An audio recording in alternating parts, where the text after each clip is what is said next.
Hello everybody, welcome back to my channel. This is the artist Scott and I'm here to teach you how to draw. And I'm using comic books as a medium to teach you how to draw because if you draw a few comics, you will learn how to draw. It's just that simple because you're drawing over and over and over again. It's practice.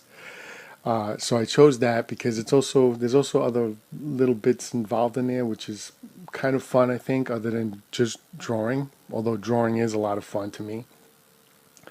And the plan is to make 1 hour, to sit down and do a 1 hour session, but break them up into 15 minutes.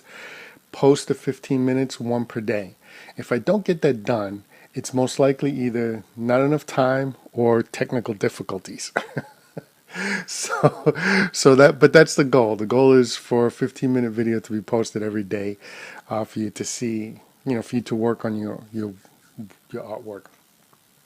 So there's a progression here. This is day 5, part 1, and you should go back. You should find the beginning and start from there, and just work a little bit every day. Try not to get too overwhelmed.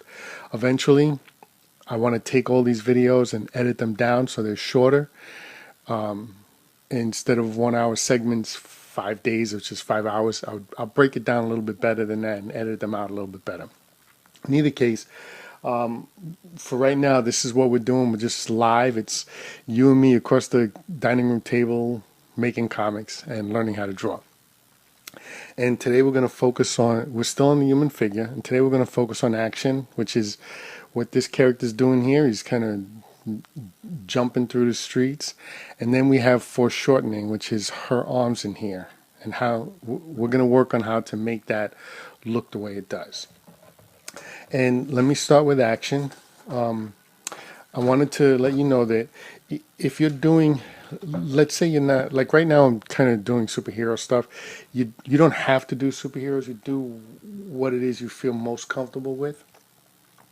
And if it's not superheroes, if you're just sitting there, if you want to do, say, like a Archie Andrews type of comic, or Calvin and Hobbes, there'll be some slapstick involved. And slapstick is essentially just it's like when somebody slips and falls. There's a banana peel, they slip and fall. That's what's known as slapstick. So that involves action too. So we're going to talk about action and doing some exaggerated action as well. Okay.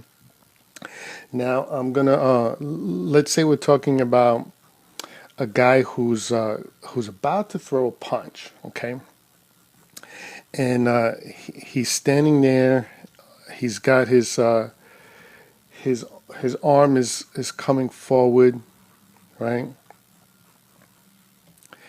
And he's kind of just ready to wail on somebody. Okay, in the funniest way possible if you're doing cartoons. And that's the scene of him doing it. Okay, he's just kind of standing there getting ready to hit you. And sorry, I was looking at the paper. I didn't realize how light this was. So let me go over it again real quick.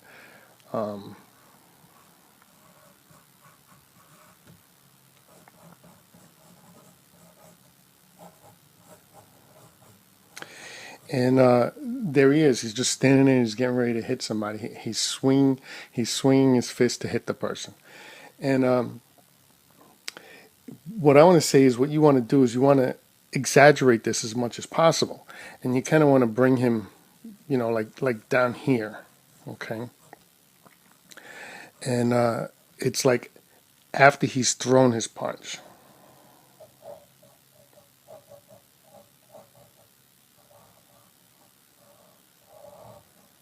And what I'm doing now is just basically guidelines. I was instructing at one point to do stick figures, and I've kind of gone, me personally, I've gone beyond the stick figure phase. So you eventually too will just kind of skip the stick figures. But if you need to work in stick figures, do that too. I'm gonna do some drawing showing you stick figures. But anyway, this would be him exaggerating that punch. Okay, he's still standing in the same spot. His feet are kind of in the same spot, but he's all the way down here, and that's like a stronger, exaggerated pose. Or you can have him like back here, right? And he's he's ready to wail on the guy, so he's pulling his fist back. Okay. Again, remember this is superheroes, so you're gonna have fights in there. If you're talking about pretty much anything else, you know, as far as cartoons are concerned, and Calvin and Hobbes, and anything of those nature, you what you do is you want to exaggerate it as much as possible, and that's the point I'm trying to make here.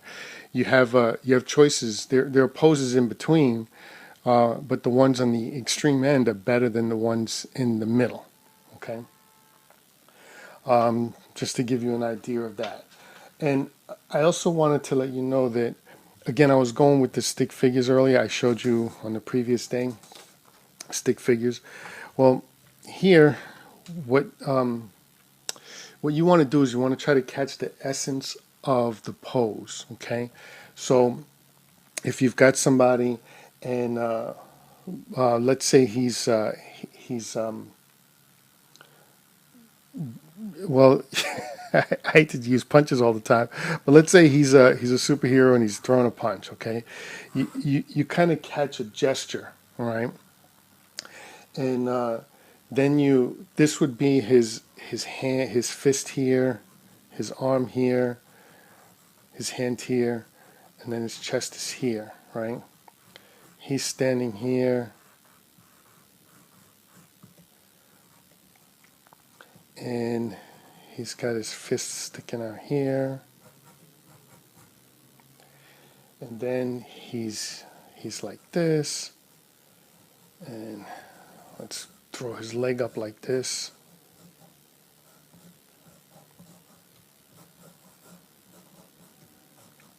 So he's packing a powerful punch, but it's this one gesture you kind of want to grab, and it's not always just one gesture. If let's say he's kind of running scared, okay, you got somebody who's running scared, and you kind of make like a center line, and he's let me see how to make this. We want to exaggerate this as much as possible. So he's got his arms way up. His arm is way in the back here. And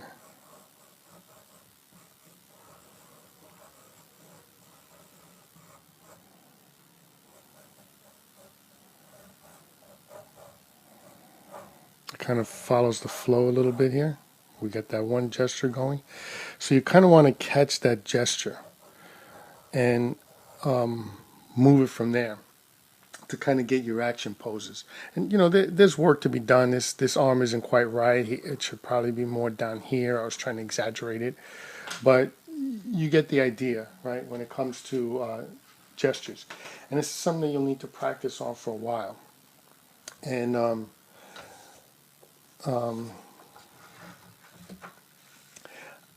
that should be it. I mean, I want you to sit there and focus on that for a little bit. Do some practicing on that, so you can get better at it. And you just do like like fill up the page. Do them like smaller, but just fill up the whole page with these gesture drawings, just to kind of get you into the flow of things. So you just keep moving. And what that'll do is that'll give you a chance to kind of see it. So like when Archie or whatever character you have is slipping on the banana peel, you catch the gesture of it, you exaggerate it as much as possible, and then you move in from there. Now, I also wanted to talk about foreshortening. And foreshortening is basically things like his arms are too short, his leg is too short, her arms are too short. And this goes back to when I was talking earlier. and I was saying that you have length and width, and then you have depth. And one of the things you're trying to do with art is you're trying to create depth on a flat surface. So one of the ways to do that is, before we were showing you like the lines going towards the back. It gets smaller as it goes further away from your eye. And it's kind of the same thing with the human figure as well. But what I'm going to do is I'm going to show you, like, I had the human figure earlier, and I was doing it as, when I was showing you proportions, I was doing it as everything was round. Okay, now I'm gonna switch to square just to give you an idea of how it works. And this would be the person's chest, and this would be the person's stomach area. And again, I want to emphasize to you not to really say I'm drawing the person's chest. What you want to focus on more is shapes. And what I'm doing here is I'm giving you an idea that when you're talking about perspective with the human figure, you're talking about how everything has to recede back into 1 point or 2 points. Okay, so we've got things like this, and then we're going to kind of go around here and go with the arms, because it doesn't really affect it. The chest is the example I was trying to show you here, but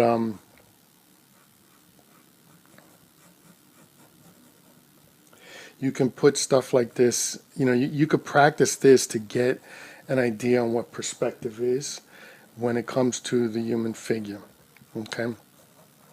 And again, this is just practice. It's just to help you visualize it. It was sort of like back when you were taking the triangle and or the cube, and you were turning it into a room, that kind of thing.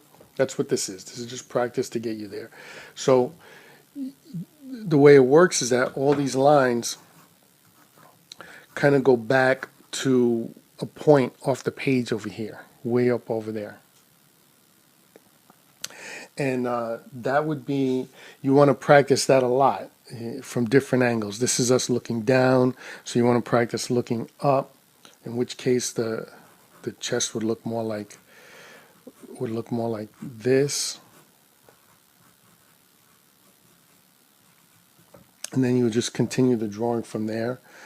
I don't know if I'm kind of running out of my first 15 minutes time, so I may have to break and pick this up again, but I just wanted to let you see this real quick. And here's your face, and it's the same principle before, with all the lines going back to the 1 point. You're just looking at it from a different angle.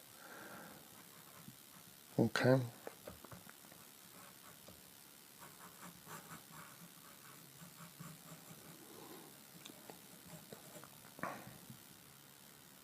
And I'm moving really fast, just to kind of give you the idea of it is what I'm trying to do. And I know I'm running up against the clock real quick. So, but this is everything's going back this way to this 1 point over on this side. And that's kind of how you create the perspective from that point of view, from that form. And then you could practice doing these forms in all different kind of shapes. You can actually do the gesture drawing, and then once you do the gesture drawing, you can from there take the gesture drawing and turn it into this, so you can kind of get a clue on how it all works. And I'm going to go ahead and end this here for the first 15 minutes, and then it's not quite 15 minutes, but I know if I start something else, I'll like mid-sentence cut off. So what I'm going to do is I'm going to kind of stop here, and we'll pick this up again in 15 minutes. Thanks. Bye.